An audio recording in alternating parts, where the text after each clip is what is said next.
या परस्पर H disulphide आबंध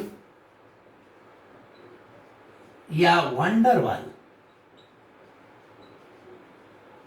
आबंध या वंडरवाल बल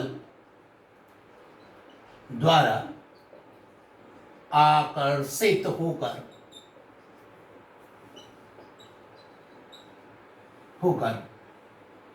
चतुर्थक संरचना देती है।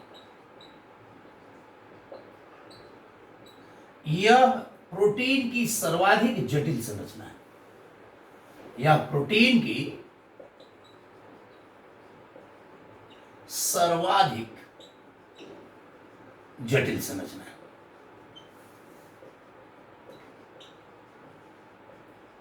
यह प्रोटीन की सबसे जटिल संरचना है। पहली बात तो यह है कि इस प्रकार से चारों संरचनाएं हमारे पास प्राप्त हो गई हैं प्रोटीन की। अब हम लोग क्या देख रहे हैं कि इन दोनों संरचनाओं को, इसको हम सब यूनिट कहते हैं। सब यूनिट या प्रोटोमर। जैसे एल्बुमिन में इंसुलिन में 2 प्रोटोमर थे। जैसे इसे उप इकाइयां बोलते हैं, इकाइयां या प्रोटोमर। जैसे इंसुलिन दो इकाइयां थी, एक 21 की थी और एक 30 की थी। हीमोग्लोबिन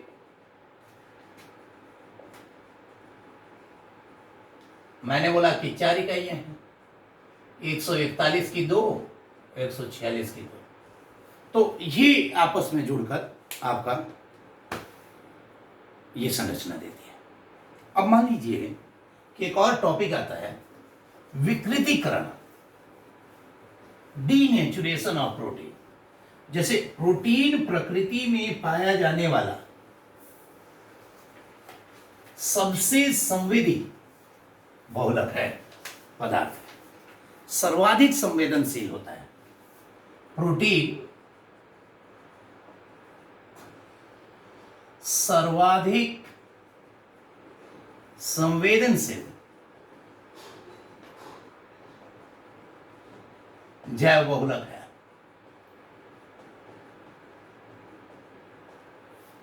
जैव बहुलक। तो इसका वह रूप, इसका एक रूप होता है प्राकृत प्रोटीन। प्राकृत प्रोटीन, इसे हम नेटिव प्रोटीन बोलते हैं।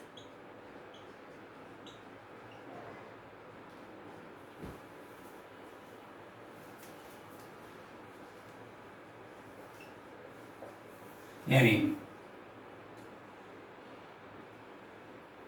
प्रकृति में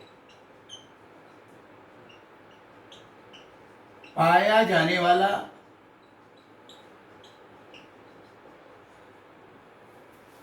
जैव क्रियाशील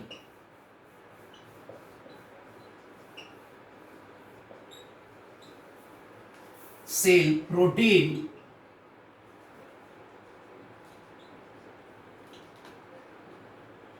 जो त्रिविमीय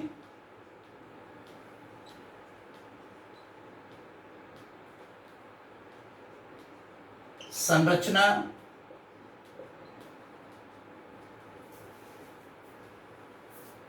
प्रकृति में पाया जाने वाला जैव क्रियाशील प्रोटीन जिसकी संरचना त्रिविमीय होती है,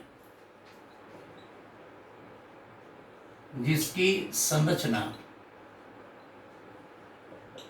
त्रिविमीय होती है, उसे क्या कहते हैं? प्राकृतिक प्रोटीन।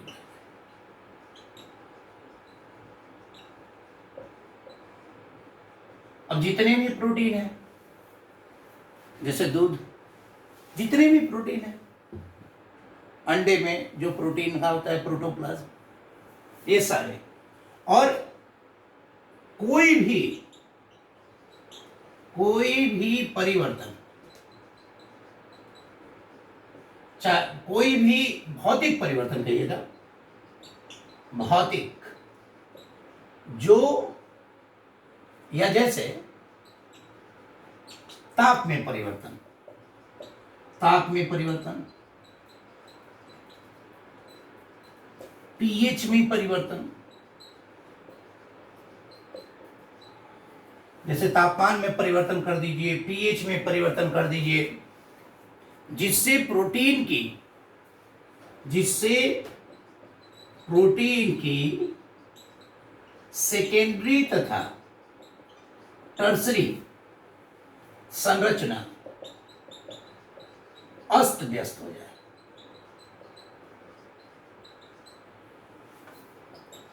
हो जाती है, माने कहने का मतलब ये जैसे प्रोटीन है ना, ये मान लीजिए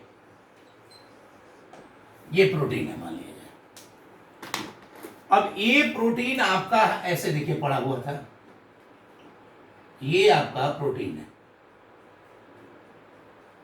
अब ये प्रोटीन आपका ऐसे पड़ा हुआ है, माने सेकेंडरी उलझा हुआ संरचना या टर्सरी संरचना है ये।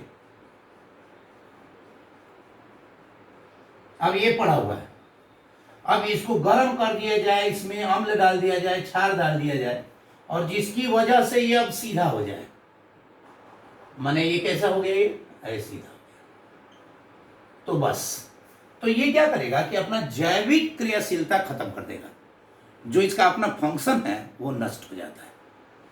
तो ये आपका सेकेंडरी या टर्सरी संरचना, और ये क्या है, प्राइमरी संरचना है। तो इससे क्या होगा कि इसकी जैविक सक्रियता नष्ट हो जाती है।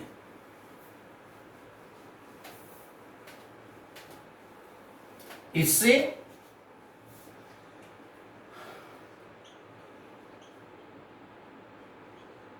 विकृति,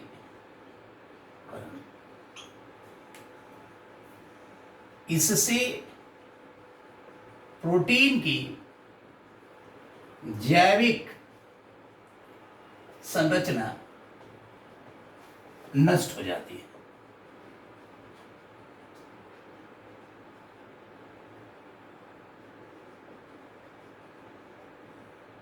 इसे प्रोटीन का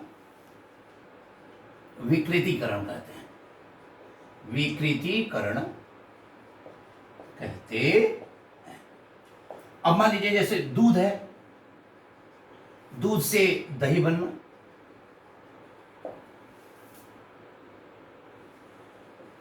आपका अंडा है, गर्म कर दी, उबाल दीजिए,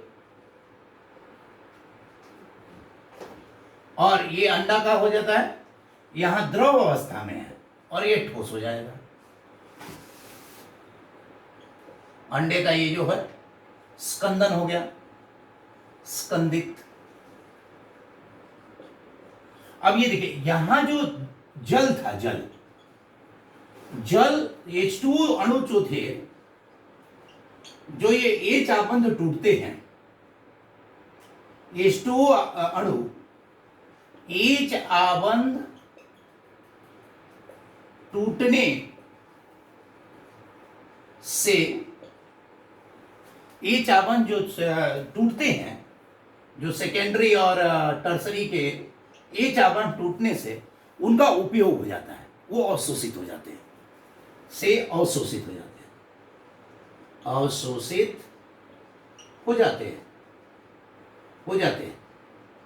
जैसे अगर आप ये देखिए कि अंडा है, कच्चा अंडा है, हिलाइए, पानी जैसा है, उसे उबाल दीजिए, वो ठोस हो जाएगा। क्या उसका वजन कम हो गया, उसका पानी बाहर निकल गया? नहीं, वो जो द्रव में उपस्थित था जल, वो अंदर अवशोषित हो गया, तो वो अवशोषित हो जाता है, इसीलिए वो जल अंदर उपयोगित हो जाता है। तो इसमें क्या है कि इसमें प्राइमरी, मतलब कभी भी विकृतीकरण अगर करते हैं प्रोटीन का, तो उसकी प्राइमरी संरचना कभी भी डिस्टर्ब नहीं होती है, खत्म नहीं होती है। यानी विकृतीकरण के दौरान, विकृतीकरण के दौरान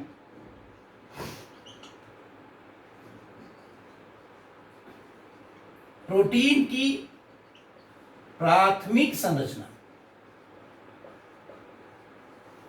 अप्रभावित रहती है, अप्रभावित रहती है। अब एक और बात देखिए, तो ये तो प्रोटीन के बारे में जितना भी हमारे पास था 12th में नोट्स, ये सारा संपन्न होता है कि लेकिन यहाँ पे अब प्रोटीन कई प्रकार के होते हैं जिनका बायोलॉजिकल इंपॉर्टेंस है। जैसे मान लीजिए कि संरचनात्मक प्रोटीन जो हमारी बॉडी का निर्माण करता है, उसको देखें तो आपका मायोसिन जो मसल्स में होता है। परिवहन प्रोटीन जो ट्रांसपोर्ट करता है, जैसे रुधिर में हीमोग्लोबिन है ना। क्रोम प्रोटीन जो रंग देता है, जैसे आपका हीमोग्लोबिन है, क्लोरोफिल है। एंटीबॉडी जो हमें इम्यूनिटी प्रदान करता है, बीमारियों से लड़ने की क्षमता प्रदान करता है। इस प्रकार एंजाइम हो गए, जितने इंसुलिन हो गया, हार्मोन हो गए, जैसे गले से में जो मुक्त होता है थायराइड हार्मोन, थायरोक्सिन हार्मोन होता है, थायराइड ग्रंथि से मुक्त होता है ना। ग्रोथ हार्मोन हो गया, बहुत सारे हार्मोन होते हैं, LH TH, बहुत सारे हार्मोन होते हैं। ये सारे जो हैं प्रोटीन के ही रूप हैं और बहुत सेंसिटिव होते हैं, जितने भी एंजाइम होते हैं। तो इन सभी चीज़ों का बायोलॉजिकल पॉइंट ऑफ व्यू से है, वैसे इनका जो है केमिस्ट्री में इंटरप्रिटेशन बहुत कम है। तो बेटा इसी के साथ ये प्रोटीन सेगमेंट पूरा होता है। अब आपके पास इसका लास्ट सेगमेंट और छोटा छोटा है, जैसे लिपिड, तो NCERT सिलेबस में नहीं है CBSE के लिए, लेकिन बाकी जो है आपका न्यूक्लिक एसिड जो एक लास्ट टॉपिक है NCERT के हिसाब से, और एंजाइम। तो ये तीनों कंटेंट आगे हम लोग लेंगे आगे के लेक्चरों में। Thank you, best of luck बेटा, रिवाइज करते रहिए।